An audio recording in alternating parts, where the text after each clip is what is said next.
Assalamualaikum warahmatullahi taala wabarakatuh. Saya Najifullah bin Idris, nombor matrik 260086, dan pada hari ini saya akan membentangkan pembentangan tugasan individu subjek GMJ 3053 pengurusan dalam latihan, dan tajuk yang akan saya bentangkan adalah analisis keperluan latihan penjaga kanak-kanak OKU dan kesannya terhadap kes penderaan.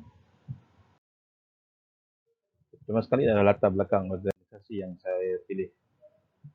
Saya memilih Jabatan Kebajikan Masyarakat iaitu JKM kerana ia merupakan organisasi kerajaan yang menyediakan perkhidmatan penjagaan kanak-kanak berkeperluan khas, OKU dewasa, warga emas yang kurang upaya atau individu yang memerlukan bantuan separa atau sepenuhnya dalam melakukan sesuatu aktiviti. Seterusnya, kebanyakan daripada kanak-kanak OKU tinggal bersama keluarga masing-masing atau ditempatkan di institusi jagaan yang berdaftar. Baik, seperti apa yang dipaparkan di skrin adalah jadual satu, iaitu senarai institusi kebajikan OKU di negeri Kedah yang berdaftar di bawah JKM Negeri Kedah. Terdapat 13 buah pusat jagaan yang berdaftar. Okey. Sejumlah 1,910 kes penderaan dan pengabaian kanak-kanak telah dilaporkan dalam sepanjang tempoh pandemik COVID-19 bermula Mac 2020 sehingga Mac tahun lalu. Kedah merupakan satu negeri yang dilaporkan mempunyai kes penderaan yang tinggi di Malaysia. Pada baru-baru ini kita telah mendengar kes penderaan kanak-kanak istimewa yang dikenali sebagai Bella yang membawa kepada kesejahteraan yang begitu teruk oleh penjaganya dan telah tular di media-media masa pada masa kini, dan kes tersebut masih lagi berjalan di mahkamah. Seterusnya, kurangnya sokongan masalah status perkahwinan, isu kewangan, tahap ketidakupayaan anak dan penerimaan ibu bapa terhadap kehadiran anak OKU merupakan anak antara tekanan psikologikal yang perlu dialami ibu bapa atau penjaga dalam membesarkan anak-anak OKU. Ahli keluarga atau penjaga dan petugas di institusi perlu dibekalkan dengan pengetahuan dan kemahiran dalam pengendalian serta penjagaan OKU dengan betul menurut portal rasmi Jabatan Kebajikan Masyarakat 2022. Seterusnya adalah hasil analisis keperluan latihan bagi organisasi yang dikaji. Pertama sekali, analisis keperluan latihan amat diperlukan dalam sesebuah organisasi untuk melihat sejauh mana organisasi tersebut memerlukan latihan. Jika latihan yang diberikan adalah tidak sesuai, maka itu merupakan satu pembaziran dari segi masa, tenaga dan wang kepada organisasi tersebut. Penganalisisan perlu memahami 3 komponen, iaitu organisasi, kerja ataupun tugas, dan terakhir sekali adalah individu. Baik, yang pertama sekali adalah analisis keperluan organisasi. Pengenalpastian terhadap sesebuah organisasi perlu dilaksanakan secara menyeluruh. Ianya bermula daripada visi, misi, matlamat penubuhan, sumber yang disediakan oleh organisasi, perancangan masa hadapan dan potensi yang dimiliki oleh organisasi tersebut. 3 faktor yang mempengaruhi organisasi sebelum memilih jenis latihan. Yang pertama sekali adalah sokongan daripada pihak pengurusan dan rakan sekerja, strategi pihak pengurusan dan sumber latihan. Yang seterusnya adalah analisis keperluan kerja tugas. Para penganalisis perlu memahami jenis kerja-kerja yang ditugaskan kepada bakal-bakal peserta. Skop tugasan penjaga kanak-kanak OKU ini seperti membantu kanak-kanak OKU melakukan aktiviti harian dengan baik, diberi pendedahan tentang pengetahuan tentang teknik yang betul dalam berinteraksi, dan membantu kanak-kanak OKU pendedahan bagaimana untuk mengatasi dan mencegah halangan sikap dan persekitaran yang kurang mesra kanak-kanak OKU. Membantu ibu bapa lebih memahami dunia kanak-kanak OKU. Dan yang ketiga adalah analisis keperluan individu berdasarkan rekod prestasi atau rekod pribadi seseorang. Pekerja yang merangkumi tahap prestasi masa kini, peserta prestasi lalu, kelayakan, pengalaman dan lain-lain, ibu bapa atau penjaga yang terlibat dalam analisis ini terdiri daripada penjaga yang memiliki pengalaman yang kurang daripada 1 tahun menjaga kanak-kanak OKU. Mereka juga kurang mempunyai pengetahuan tentang teknik berinteraksi dengan kanak-kanak OKU dan tidak begitu mendapat pendedahan tentang halangan, sikap dan persekitaran yang kurang mesra kanak-kanak OKU. Berbeza dengan ibu bapa dan penjaga yang sudah memiliki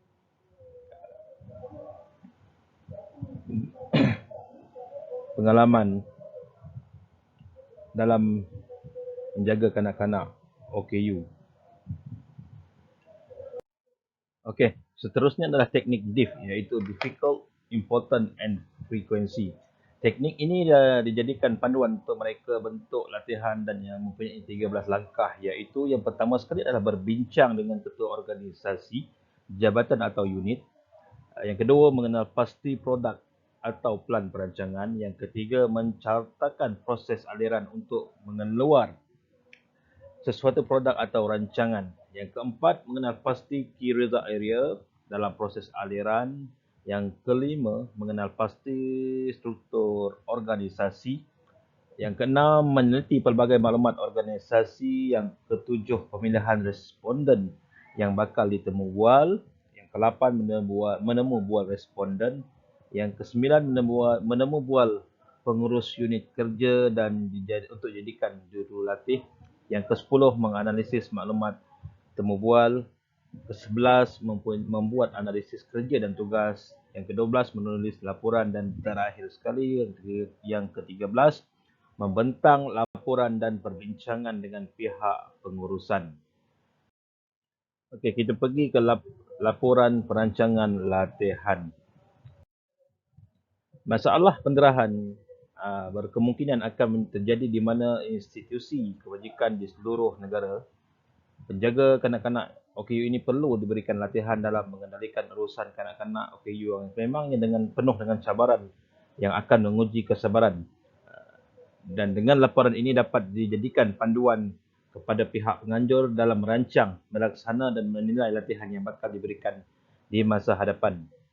Perlu menyenaraikan dan menjelaskan dengan terperinci mengenai pertama sekali adalah persediaan latihan, yang kedua persediaan jurulatih atau penceramah jemputan, yang ketiga persediaan tambahan yang diperlukan, dan yang keempat penilaian program yang akan dilaksanakan.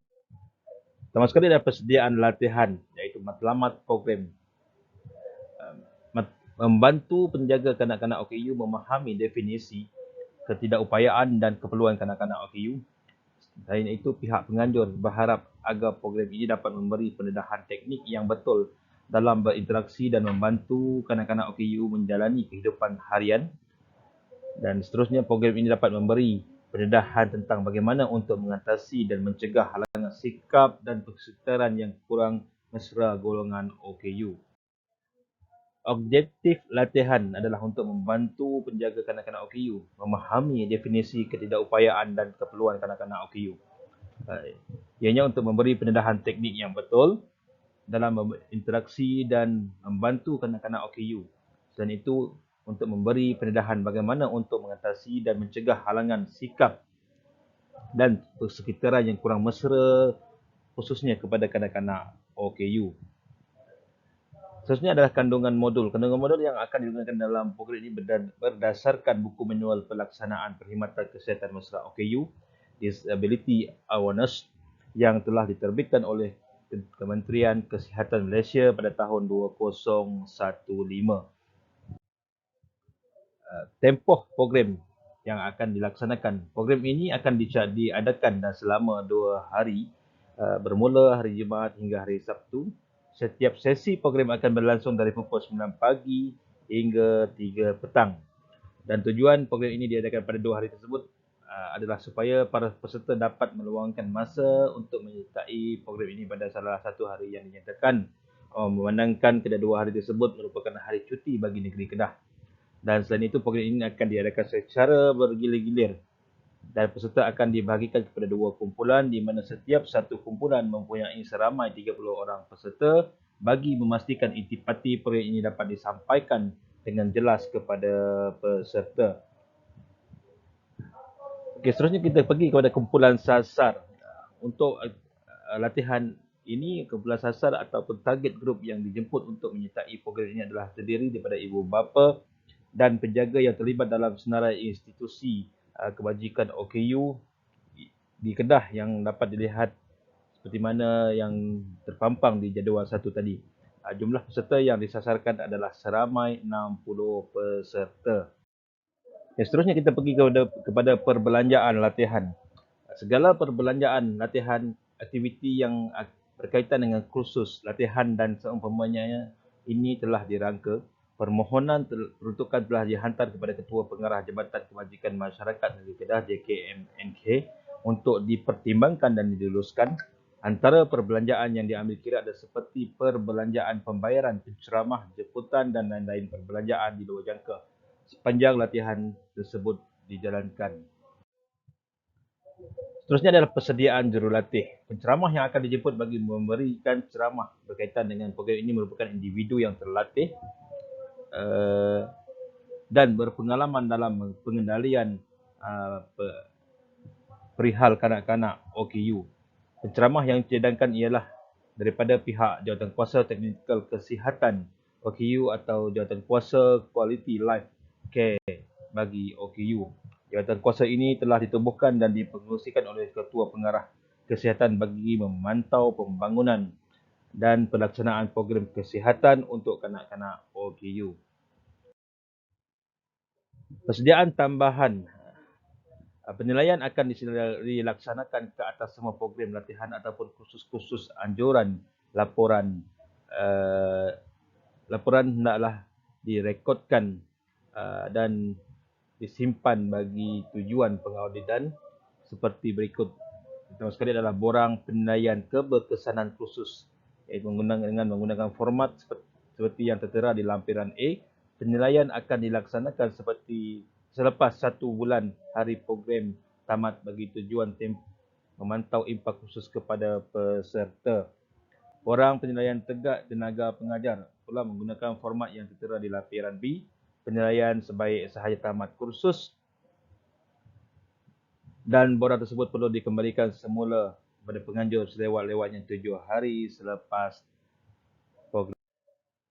Seterusnya kita pergi kepada penilaian program. Program ini akan diadakan secara online dengan menjemput para peserta untuk hadir dengan menggunakan aplikasi teknologi Google Meet. Bagi memudahkan semua peserta dapat menyertai program ini, pihak penganjur juga menyediakan rakaman ceramah ini dan akan diberikan kepada para peserta melalui email mereka supaya dapat merujuk kembali intipati ceramah yang telah disampaikan. Akhir sekali adalah kesimpulan.